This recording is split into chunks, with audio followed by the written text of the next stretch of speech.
Ito po ay galyang na pananim.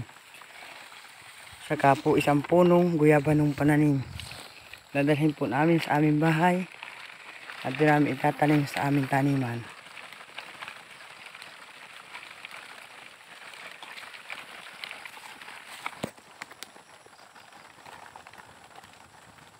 Ito na po, nilalakad na po ni Punggo ang galyang at guyabanong pananim.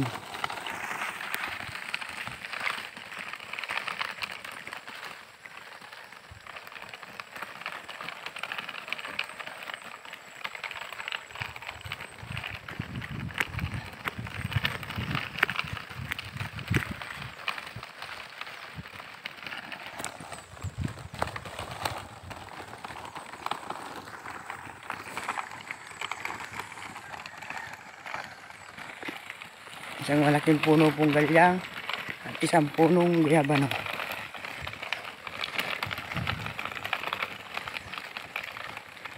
Dito!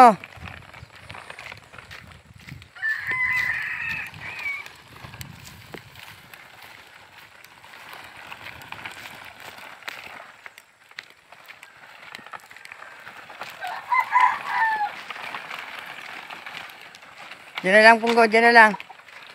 Punggo, tama na.